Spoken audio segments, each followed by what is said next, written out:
we'll get started, a quick word about Squad Startups. So we are a startup community of building organization built by entrepreneurs and for entrepreneurs. And welcome everybody who joined us today in this Squad Startup Founder Figure Friday, and where we bring some of the influential founders in Squad region to share his or her experiences, so that the more entrepreneurs can learn from the best. I guess we'll start with a quick introduction of Mathias. Mathias, we really would like to get to know you a little bit better. Can you tell us a little bit about yourself? Yeah, sure. So Mathias here, born and raised in Växjö, so actually not from Malmö, but moved to Skåne back in 2000 when I started. So my background is actually that I'm a mechanical engineer, but that was just far too boring. So I did start in tech already early 2000 as well. So been building businesses in sales and marketing the last 20 years. The last venture is actually a US built company. So I will tell you a little bit about stories, how to move to US and start a company there. And yeah, love everything that helps people sell more and market better. Would you please take us a little bit earlier to your career? How did you get passionate about, building business idea that people actually want? Yeah, of course. So I actually did my first sales training back when I was like 6-7 years old. So I started to sell flowers to all my neighbors. So my dad was working with flowers. So I was really putting different Christmas groups together and sold them. So that was a really good business idea, to be honest. You have a great profit on that. So I sold to more or less all neighbors in Växjö. So then I really understood that selling and business can be a win-win situation. And then when I grew up, I just continued to when I saw challenges and frustrations, I just wanted to fix them myself. So actually when I was 17 and started to drive motorcycle, it was not any good way how you could have the sign that you're test driving. So I actually called the police and they said, yeah, you need to just put it on in somewhere with tape or whatever, or just say that you lost it. You can't say that you lost it. Okay, you don't have any plan for that. And that was when I took my first patent and trademark of that driving plate, test driving t-shirt. It was actually to solve that problem. So you can say more or less I've always been solving my own pains, because then I know at least I solve it for one person, but many times I share that pain and frustration with a lot of other people. But I think that's the important thing, that at least you are 100% sure that you're solving a real pain. That's a very interesting story. Just quick words that for the special guests joining us, other fellow entrepreneurs, if you have any questions, please click the button to raise your hand, and I will let you ask the questions. And for those who are just tuning in and to listen, feel free to ask the question in the Q&A part or the chatting part. And so, Mathias, I have the next question for you. And you started a company called Prospect I AB back in 2007, and grew it to be one of the biggest lead generation and marketing automation platform in the Nordic region. And that business was 1,300 users. And I think that was eventually acquired by Apis Group company. And yeah. Can you share with us a little bit of the learning from that journey? Yeah, absolutely. I'm happy to do that. So after I graduated as a mechanical engineer and just thought that was too boring and wanted to build and work with tech instead, I started that as a company called Logik back then. It's today known as Lime, one of the great journeys on the stock market. And I started as a consultant, and then I moved on to sales quite fast. And I got challenged from the founder. He said, you need to double the revenue next year, but you can't invest any money. So then we needed to start to think okay, how could we solve that? And back then, the biggest frustration I actually had was to get more meetings because it was not so easy. So then I started to think okay, how could we actually understand who actually wants our product and work much more efficient instead of just standing and screaming and cold calling and stuff like that. So that was when I started my first company together with my co-founder Jonas. That's also a co-founder of GetAccept. And we started a Prospect Eye, and that was a platform that tracked all the visitors on the web page and connected it to CRM to like remove all the rubbish and scraps to only keep like the 10% really relevant potential customers. And then we did a pivot back in 2010 towards marketing automation, because we saw like, okay, we know them, now let's start to market them and in a soft way to like let them know us a little bit better before we approach and call them. And that was a super fun journey, more or less my first real company journey. And we really scaled to like Malmö, Stockholm, and Gothenburg, and started to just look to expand to Europe. And then was actually when we were approached by Apsys, and they said like, okay, we have a newsletter, you have the engine for marketing automation, we have all the offices, you can have 200 more salespeople more or less selling your platform. Shouldn't that be like a win-win? And yes, we agreed, and that was why we merged the companies in a very successful way. But I would say one learning from that is definitely that one thing we actually missed was to check the company cultures, because we have spent so much time on like how to build up the company culture. And you really need to do like not only a product due diligence, check also the culture you're moving into, because that was actually not exactly what we expected, meaning that we actually left the company 2 years after. So it was a successful merge, but with tons of learnings. And how did you think this experiences with acquisition help you start your next business, GetAccept? So I mean, also it's coming back to frustrations. so when we actually sold marketing automation, lead generation and book meetings was definitely not the biggest challenge, because it was like a buzzword back then. Everyone wanted to have a meeting to understand what marketing automation was about. And what really was the biggest challenge for us back then was actually taking a great meeting when you had like a conversation with a prospect until they actually signed and finalized the contract. So we said, why doesn't it exist any platform that helps like a salesperson to close the deal, like somewhere to like collect all the collateral, like video meetings, having the conversations and so on. It was more or less like just random phone calls, email threads, no structure at all. And actually, when we started to analyze, 60% of all sent sales proposals globally just end up in status quo. Nothing happens. You actually only lose 16% of your opportunities to a competitor, meaning that your biggest competitor working as a sales rep is actually your own ability to make a decision at all. So that was like something we started to think about, and so like, okay, if we could combine like several different tools out there, like document tracking, eSignatures, video pitch tools, and conversations tool via chat and so on, we could actually build like a deal room experience, a place where you could handle that full process.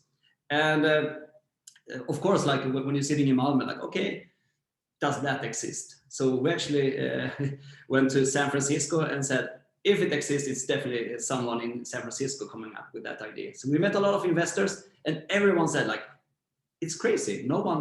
People just focus on the lead generation part and not on the closing part. Super interesting. I definitely think you should pitch this to Y Combinator. And we didn't know really what Y Combinator was back then. We just knew that it was a great company accelerator. It's a little bit like American Idol, but for entrepreneurs. So we like, okay, but is it like for first-time entrepreneurs? And they like, yeah, but in US, you are still a first-time entrepreneur. And that was really the feeling we got. We had zero network. So like, yeah, let's apply and see what's happening. So we actually applied to Y Combinator and got accepted. So that was fantastic. So me personally, I just bought a house outside Malmö. I just got a daughter, our second kid. And they said, you need to move here with your family in 2 weeks. Like, okay. So that was the hardest pitch to convince my family. But we moved there, and that's been a fantastic journey. We definitely would like to hear more about that. And just a few questions regarding when you started the GetAccept in 2015 with the 3 other Swedish founders. Can you tell us a little bit of the background of the founders? And how did you manage to set up a team that has complementary skill set? Yeah, exactly. So I mean, when you set up a team and want to launch a startup, I mean, I get so many great pitch decks more or less every week. But I think what many people lack is like a really good co-founder. From my recommendation, you need to be at least two to make something really successful and fast. And many times it needs to be one business-minded and one really technical. That's like the best combo. And when we started GetAccept, we share like the culture, the core values, and our vision, what we wanted to achieve. We said, okay, working with tech and SaaS, I mean, the big holy grail is, of course, to launch a company in US. So that was like the first thing we need to align. Okay, do we want to become global or just build another Nordic company? No, we want to be global. And then I was actually the guy in between all of the co-founders. So, of course, I took Jonas that I started my previous company with, because I'm like 80% businessman, 20% tech. He's 20% businessman and 80% tech. So it's a good combo. We really understand each other. And then we saw that, okay, we need a product guy, because if we go into US, it needs to be like product first, or else we will not be successful, because you really need to like understand product-led growth and stuff like that. You have Airbnb, Slack, and so on. So you really need to like build a super good product. So that was when I actually brought in Samir that I worked with at Lime. So he was the VP of product and I was the VP of sales. Normally the person's always in conflict. I overpromise and he underdelivers, but we had a good understanding for each other. So we actually said, we want to build a company together. And then we said, okay, we need also one taking 100% control and care of the sales process. So that was when we took in Carl with a great understanding and knowledge of B2B outbound sales. So he was actually running the company. That was the only partner we had with Prospect Eye. So I knew that he really could sell and that was a great culture fit. So we said, okay, 4, is it too much? A lot of people say that it's probably too many. But for us, it was really like, okay, then I can focus on marketing. Samir can focus on product. Carl can focus on sales. And Jonas can focus on development. So for us, it was like the perfect fit, because we didn't become each other's bottleneck. We could really just like deep in and start to work and just say more or less like I respect your domain. You can ask me for advice, but I will not challenge you. I really trust you. So I think that's the background why we could go so fast. But of course, for co-founders, it's many times a lot. So you really need to make sure that you know them and definitely that you know, like you share the core values at least, or else it is easy to end up in a conflict. That's actually the most common reason why you don't, why 90% of all startup fails. Number one reason, conflict with co-founders. Second thing is that you don't reach product market fit. And the third one is that you can't attract the right talent, meaning that it's only the founding team. You can't attract new talents. And if you can't attract new talents, you can't attract money. And then you will not be able to, it will be a hard time at least to scale fast. Thank you so much for the answer. Lotta, would you please tell a little bit about what you do and ask your question? Thank you, Jenny. My name is Lotta Strand. I'm one of the co-founders of a company called Svava. We have a SaaS tool for meetings, especially online and hybrid meetings. And I'm curious to know more about this merger that you did with Apsys, because an acquisition is something that, you know, many startups dream about, being approached by this big company coming and giving them millions of dollars for all of their shares. But a merger is something quite different. And I'm curious to know why you went into the merger instead of, you know, going the line out, building the company on your own. Was it, you know, how to scale fast? Was that the reason, or was there something else that you saw with Apsys that you wanted to bring in? Yeah, I think first of all, you need to understand this was 15 years ago. I was a first-time founder, more or less, and you got really flattered when people approach you. And I think that's something you should always be prepared. Like, what should you answer if someone is actually knocking on the door?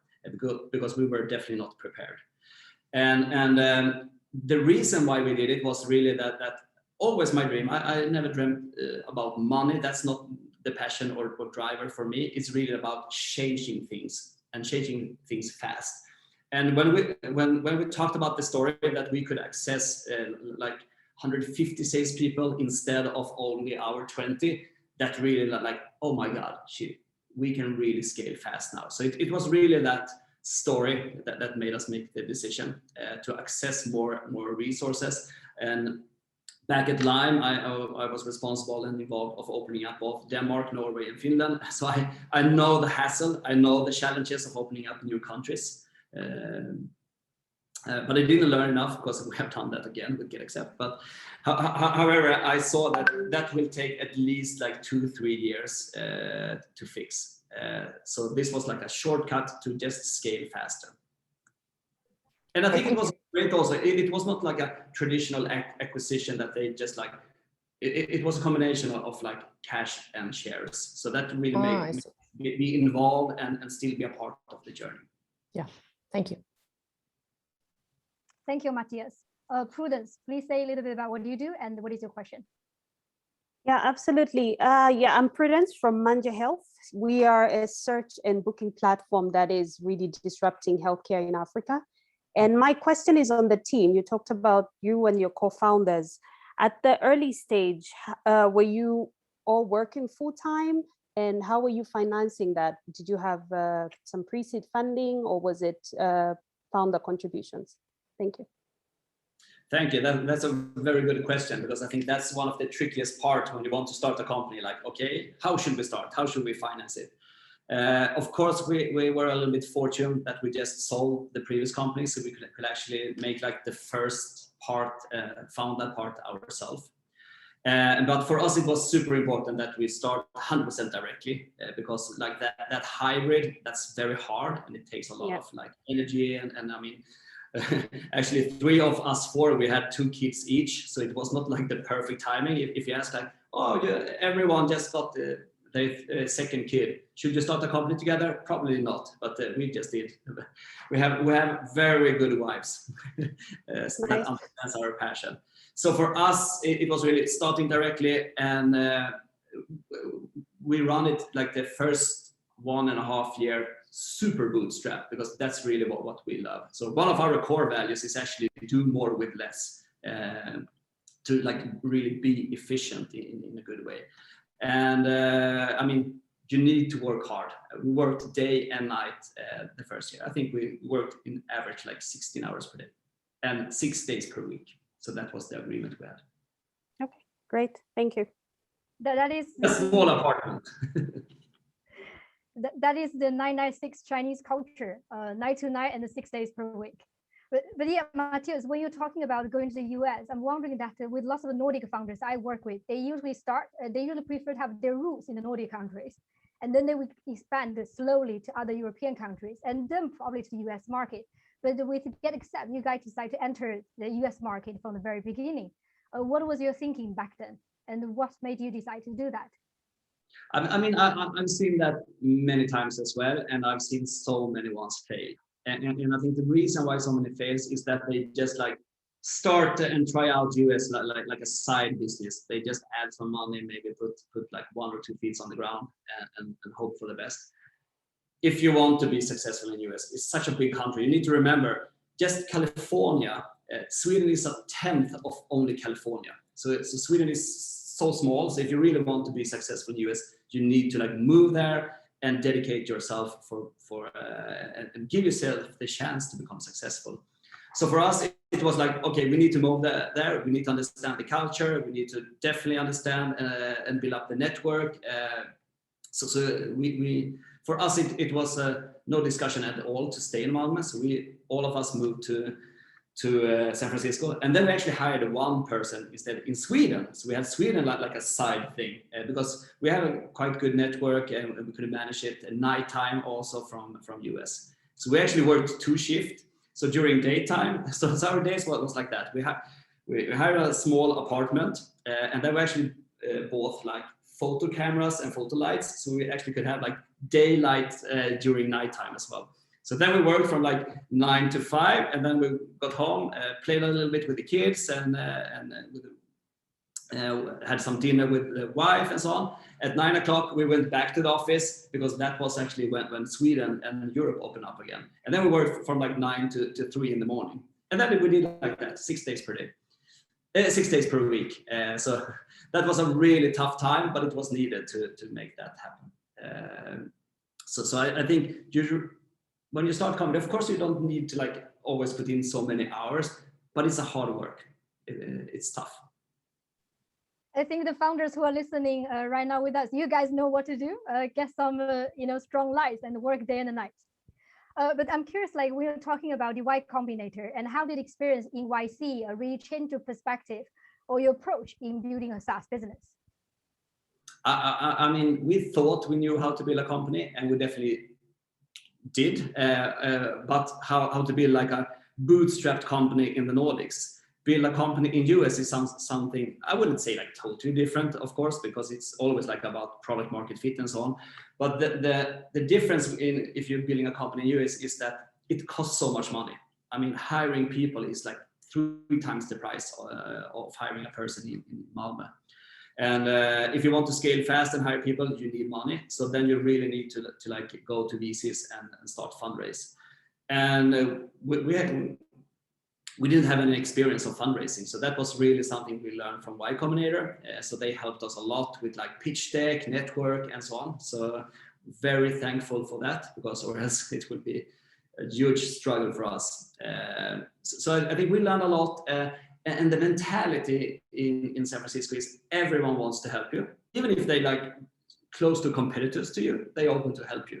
Everyone at least gives you 1 meeting. So it doesn't matter who you contact. They always take 15 minutes to give you 1 meeting. And you need to like understand that and use that in a very efficient way. And that's a culture I brought back to Sweden now as well. So that's why I always say yes when people invite me to like talking about entrepreneurship and stuff like that. I think it's super valuable. And your team secured the first enterprise customer back in 2016. Would you please share with us a little bit of the early struggles when it comes to customer acquisition? Yeah, of course. I mean, in the beginning, you need to like fake it until you make it, more or less. And of course, as a small company, you can't lie. You should never lie. And that's why it's so hard when you want to like get your first big enterprise logo. So I think one way you can hack it a little bit is to have great contents. I mean, we had like a great web page. We had like a lot of reference cases and so on. And actually our first big logo in Sweden was Tele2. The platform was more or less only just released. And they started to ask like, so are you ISO certified? No, not yet, but we're working against it. Like we're spending a lot of time to come that. Do you want to see our corporate manual? Yeah, it looks professional. And then we had like, so are your platform safe since you're not SOC 2 compliant and stuff like that? Yeah, but actually we got help from the guys setting up Twitter and the infrastructure, and we are a reference case for Amazon. Okay, it seems like you're having control. So you need to like build a narrative and stories around like why you are secure, and then you don't need to show them everything. So we show them pictures actually afterwards, like this was the office when you became customers to us, and like it was 4 chairs, 1 table in the middle, and 4 computers, and just like a small apartment. They like, oh my god, we thought you were much bigger. But they are still customer today, super happy, and we have a great partnerships, and they really open up, because when you have one great logo, that's when you can use them. I mean, if we are secure or not, I mean, Tele2, they just checked us and all our processes, and they thought it was enough. So probably it's enough for you as well. And that's like just how it starts. Yes, and in one of your video YouTube channel Inside Silicon Valley, and highly recommend everybody to check out, you talk about how to hack the SaaSter, one of the largest SaaS conference. And you had this crazy, beautiful outfit, and you offer special drinks, and you even invited like top negotiation experts to attract people to your booth. And you generated like 700 leads in a few days of conference.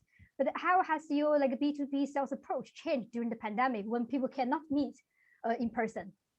I mean, that's always the challenge. It doesn't really matter if it's a pandemic or not. I mean, if you just look how crowded it is if you work in sales and marketing. I mean, it's similar for a lot of industries. But for sales and marketing tools, back in 2015, it was 1,500 tools that you could choose from. Today, it's 8,000 tools. So it's getting more crowded everywhere. So you really need to like stand out. You really need to like express to the customer what pain you're solving and why they should look at you. So just like being standard and not standing out, that will not give you a good advantage. So what we did at the conference was really like we had TV suits, standing out, being crazy, hack things, and that really works. And of course, it's harder now when the pandemic, because you can't do as crazy things online. But what we try to do, if you follow GetAccept or me at LinkedIn, you will see that we try to do a lot of crazy videos. We jump out from airplanes in suits. We just hijack and fake things when we enter in UK. We do so many things, and you should see my inbox. We get so much feedback that, oh, we really love what you're doing. Finally, something fun to look at, because if you want to sell your tool, it's quite boring about talking about your tool. So actually launching Inside Silicon Valley, so that was a reality show. You can just YouTube it. It's called Inside Silicon Valley. It was like how it was to start a company and moving to US. So we didn't even mention the company name until episode number 9. And we didn't talk about what we're doing until episode number 9. And that was still the 2 first year our best lead channel. That's how people and entrepreneurs and prospects found us. So sometimes content that not exactly tell what you're doing, but more creating interest could be super valuable. I think this is a very good example, because yesterday we had a conference with the Index Ventures, and the investor was talking about what kind of founders they're looking for, the founders who can tell, who are inspiring storytellers. And I think you are one such amazing founder. And I'm curious that back in 2019, you grew like 30 employees to 100. You actually overgrew the employees before you even moved into a new office in Malmö. And I'm just wondering that when hiring and onboarding a global team, what are some of the key takeaways that you would like to share with us? I mean, I'm so happy that we didn't have a pandemic back then, because then it would be, we were definitely not prepared for that. We wasn't when it happened, but at least a little bit more. No, I mean, growing from 30 to 100 employees, I think that's like maybe one of the hardest steps to take as building a company, because that's when you're adding like a manager layer, and really building out the structure that should hold for at least until you are 200 people. So when we hire people, we always make sure to onboard them in a very professional way. That's been like super core and important for us. So it doesn't matter if you're in US, France, UK, we fly everyone to the office in Malmö. And the reason for that is that Malmö is the office. The headquarters is actually in San Francisco still, but in Malmö we have all the departments. So we actually moved all development to Malmö because of what I said before, third of the cost, and people are loyal here. That's not the case in US, and you need to always fight against Google and Facebook and so on. So this is definitely our biggest office in Malmö. So we fly everyone here and let them hang out with people for 2 weeks. They live together. They have like sessions during the day. They have cook-alongs during nighttime and so on. That brings them so much together and creates a great culture. And actually, it's so much easier for people in US go back and having a relationship to Sweden. And it's a big culture difference. So for us, it's also important to show our like Swedish culture. So I think that's create a very structured onboarding. I mean, we invest so much money on both the onboarding, and also we have a career plan called Get Next. I think that's like the 2 successful things we have invested so much time in. When we are talking about the culture, I think, Marissa, you have some question regarding culture. Yeah, exactly. Actually, I really enjoyed your YouTube videos. Are really fun, and I think you should make even more. It's another season coming. Oh, thanks God. Beautiful. We get a teaser. We will have a van and we will travel around the US as soon as the pandemic is away. Extra. I actually wanted to ask, how do you came up with the decision culture to be the focus point in your building of the company, in your journey itself? I mean, if you want to scale fast, everyone needs to have the same, like, share at least the same core values and work in the same direction, or else you will have just end up with conflicts, taking energies and so many other things. So I think having everyone aligned against the vision and goal, that is super important. So what we did actually was that when we started the company, we said, okay, we 4 co-founders, what is like the core values we would love the company to have? And then we just like wrote them down. And then we said, okay, let's aim for this, spend time, money, and energy to like really make sure that we can keep the core values. But that was our core values. So we actually, when we had hired the first 10, we said, let's sit down and see, have the same workshop again. What core values do we think we have? It was like 90% the same, still quite similar. And then we said, let's do this again when we are 30, but then we take a step away and let them run the workshop to see if that's actually the culture or not. Because that's the first time when we can see if it's actually like the company culture or our vision of what we want the culture to be. And it's still like 90% the same. The one core value I still need to fight the most about is do more with less. I understand. Beautiful. Seems like a really, really fun company to work in, though. Yeah, we hope so. Thank you. Yeah, thank you so much for the answer, Mathias. I'm just some of the founders here today. They're still quite early stage. Like, what made you think that the early stage founders should be paying attention to culture from the very beginning? Why they should be spending time with culture? Like I said, I think if you want to be able to not be the bottleneck for the company, take one step away and having great like managers and so on, they need to share your culture, or else you will start to micromanage people. So I think it's super important, because if you have a great culture, then you can implement. So we have actually implemented something now called OKRs. It's something from Google, how you can like steer the company in a good way, working with objectives and key results. And if you don't have any core values to like set up the objectives with, then it will be so hard for you to like manage the company. So I think that's the core of building a successful company, if you want to grow fast at least. Prudence, please go ahead. Yes, great discussion. My question on the team, and when you onboard new people, how do you work with diversity and inclusion? We actually work a lot with diversity. So that's like one of our key things. So we actually have one person also responsible for that. And so if you put someone accountable for that, then you know that it will be measured, it will be follow up and so on. So I think at GetAccept you can find like more or less all nationalities. We have drag queens and yeah, whatever you can think about. And I think that creates like such a great dynamic. They still share the same core values, but just a big diversity. And what we're working with a lot right now is to create great diversity also in the dev team, because I think hiring women in tech is much harder. And then you can just say like, oh, we need to have 50% girls or women in the dev team. You need to have a plan.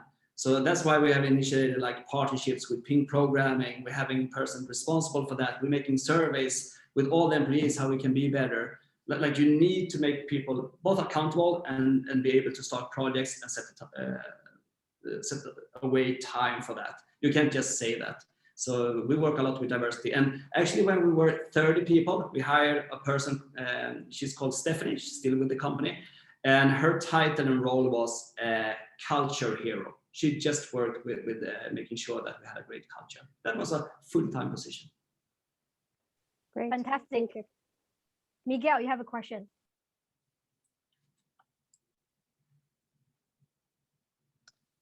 Yes, thank you. Yeah, I was wondering about the culture, and you as a person or like a figure or perhaps a mascot on the company, do you feel that the culture is dependent on you as a person? Not anymore. Definitely not anymore. I mean, in the beginning, it's always dependent on the ones setting the culture and what you want the culture to be, because the culture is not like exactly what people you hire. Of course, that's a part, but it's also the culture you set. How if you say, yeah, we have high roof, you can talk about whatever you want. Then you also need to be able to talk about whatever you want. And you as a founder and manager, you need to like live and do what you say. So for us, one of the key things also to make sure to like people really understand the culture is that we always involved in everything. Everyone can go out and try new positions and so on. So I mean, We force the dev team to actually cold call. We force all the sales reps to actually sit in the support. So everyone understands the challenges. That's how you're building like a great culture. And that's when you're removing it also from you as a founder. And I think one thing many people forget when building culture is actually to create great parties. And then you think like, okay, but that's more like on the private side. No, it's not. That's really where you like show how people can hang out with each other. And one thing that's super good for us is that more or less all parties we spend so much time and money to make them fun and successful. But we also many times making like themes, like masquerades and stuff like that, because that removes a lot of friction if you're a manager or newbie or whatever, because then you just hang out with people.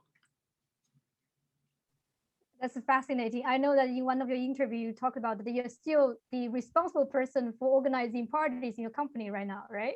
Absolutely. I had a meeting yesterday about planning our company trip next year. Like I said, it's super important because that you set so much culture when you travel on company trips together.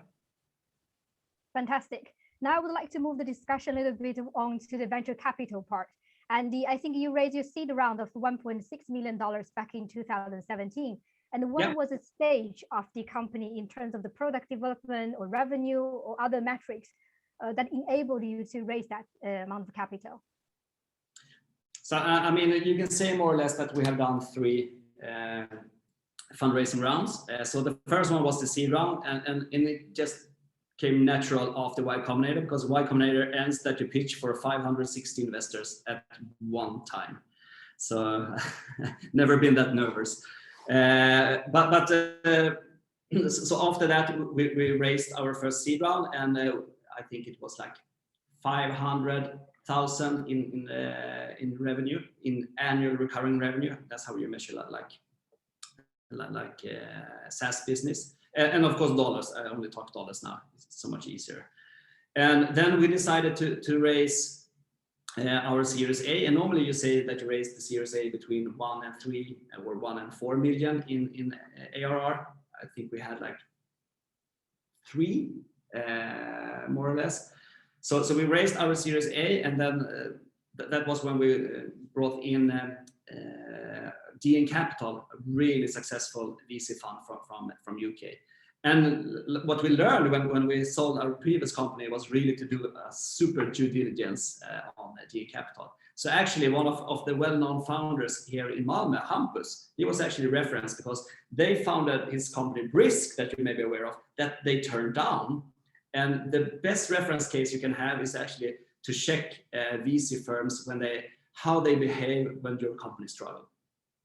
And if you need to like go bankruptcy or turn the company down, that's really when they show how, if they're good or bad. And Hampus' recommendation was more or less only like, that was really when they showed that they are super professional and a good investor. So we did a lot of research. So that's why we ended up with them. We always had a big dream of having Bessemer as an investor, because they are like the most well-known in the SaaS business, behind like Shopify, LinkedIn, and DocuSign, like our biggest competitor. So when we were about to raise our Series A, they took a meeting with us, but in the meeting they just said, "Sorry guys, no, it's in conflict with DocuSign. We can't have you in the portfolio." We're like, "Oh damn, okay." But then DocuSign IPO'd, so that opened up, and we managed to get them to lead our Series B round that we just did like 6 months ago, like this winter. And I think one of the coolest thing with that fundraising round was that we said, okay, we are from a small town, Malmö. We definitely need to meet them in person to like show our energy, show make the shows like we did on the fairs and events. But we couldn't meet due to the pandemic. So we said, okay, should we just close down it now, or what I mean, we can't get 200 million Swedish krona by pitching via Zoom. It will be impossible, more or less. But we managed to fix that. So we used our tool, we used a lot of video pitches, we prepared a lot. So I still remember the last pitch. We pitched for 60 investors at Bessemer at one time. You can just imagine, it was someone in China standing on a cross trainer, it was someone in Tel Aviv more or less sleeping, like, okay, what did they think? But we can have a whole session about fundraising and tactics and how to manage that process. But that I think we have changed so much now due to the pandemic. So you don't say that you can't close big deals via internet. It's totally possible. And we didn't think it was possible, but it was. Thank you so much, Mathias. Lotta, please go ahead. Yeah, thank you. I'm wondering, do you think you need to go outside of Sweden to get that bigger funds when you really come to like $1 million or things like that? What's your experience there?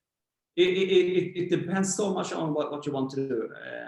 Fundraising is, for us at least, it was 95% about getting competence and experience into the company, not money. I shouldn't say it's so unfair to say like, oh, money is so easy to get.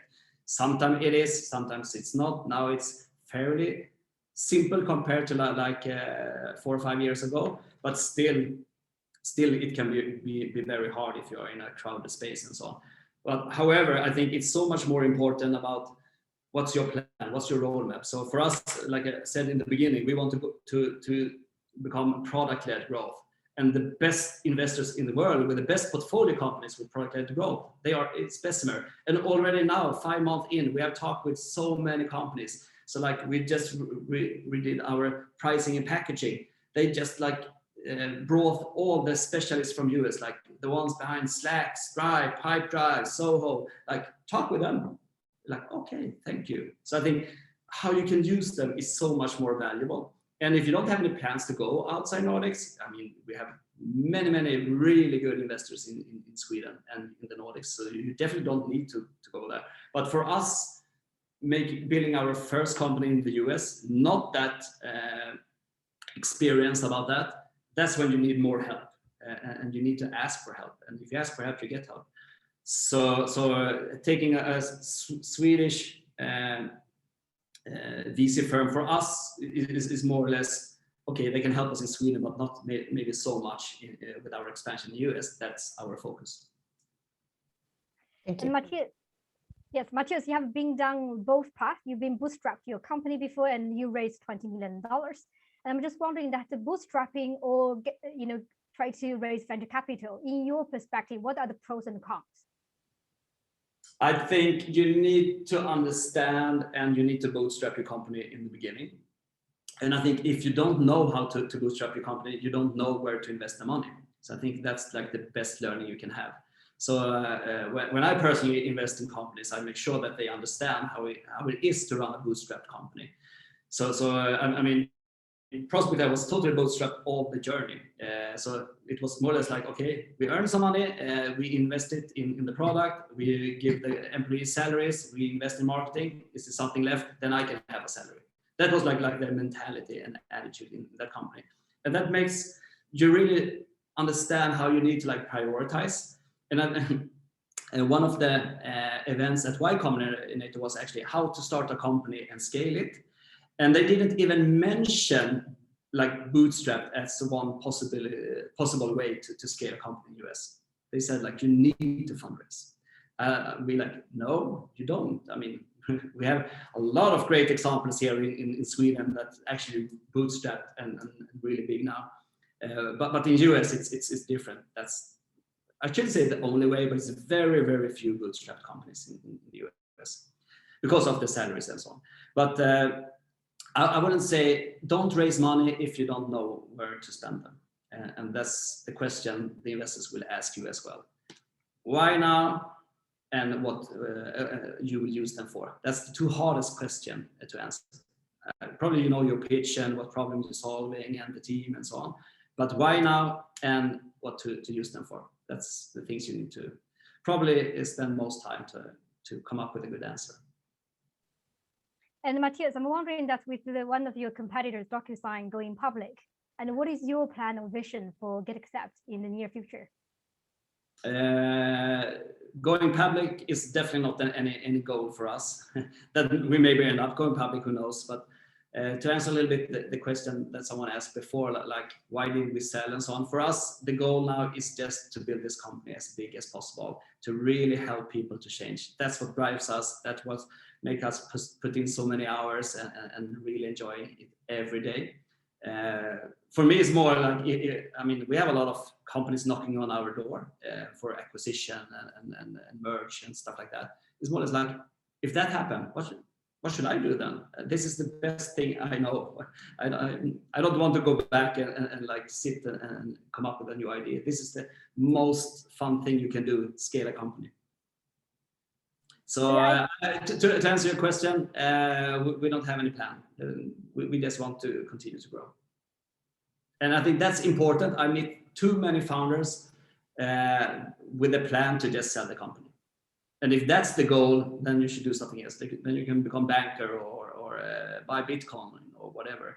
If you want to build a successful company, that needs to be your passion and drive. And I think you recently started a charity project called Statement that aims to design a better world by starting important conversations. Would you please share with us a little bit about your project? Yes. So after we sold the first company, and so of course you get a little bit fortune to have some money that you can invest. And actually, I started to invest a little bit in charity projects as well. Like, that is really what gives me the most energy. It's so much more fun than a lot of other projects.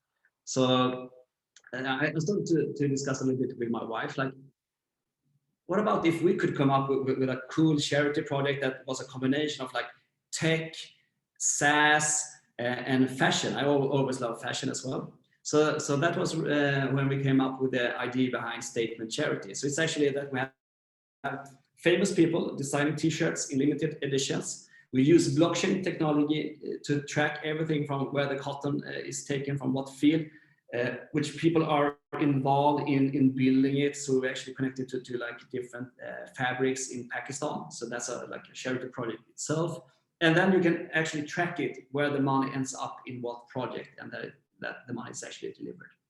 So that was like a perfect project for me to combine tech, SaaS, influencer marketing, and a lot of different things. So it's still like super early stage, and we were just about to launch it when the pandemic hit. So really, one of the things, like you said, we want to start conversations. So we actually want to be close to the projects when we launch it. So it's still on hold, just waiting for us to be able to travel to all the hard parts in the world where we want to make a difference. That sounds fascinating. We really look forward to the project. But I'm just like, we are coming to the end of the session, and we have many international talents who join us today. I'm just wondering that what do you think makes GetAccept an awesome company to work for? I think because we care about the people.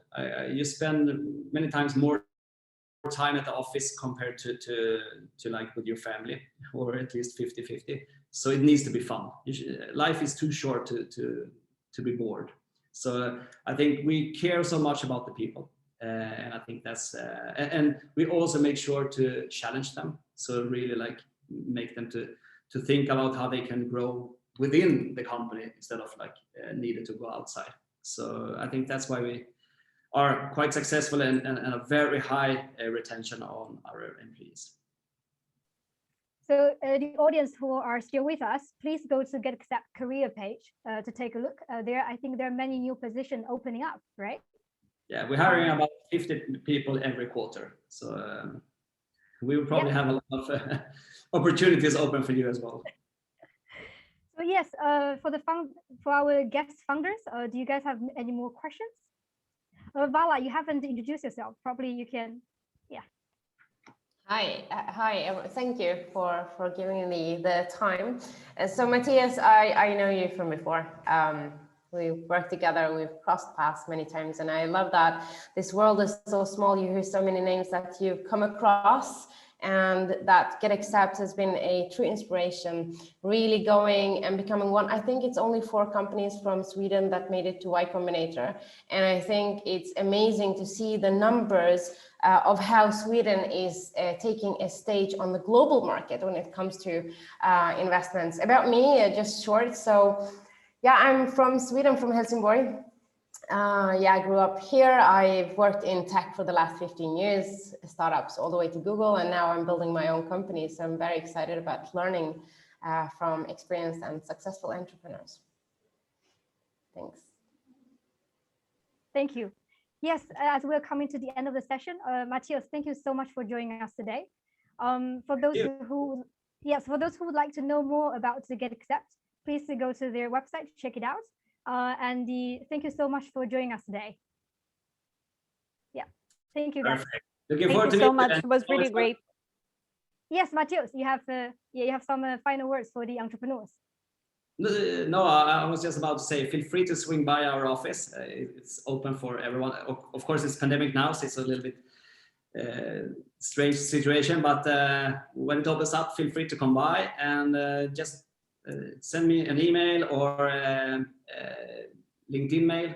So I always reply on everything. So if you have any questions, just let me know. Yes, thank you so much. Actually, Mathias is seeing our office at the ground right now, and Lotta and Vala, you guys are here. So we'll have the in-person FIGA later. And please, continue to follow us, SquareNet Startups. We hopefully will bring more successful entrepreneurs to share his and her experiences with our SquareNet Startup community. Thank you so much for joining us today. Thank you. Thanks for arranging. Thank Bye. you. Bye. Thank you.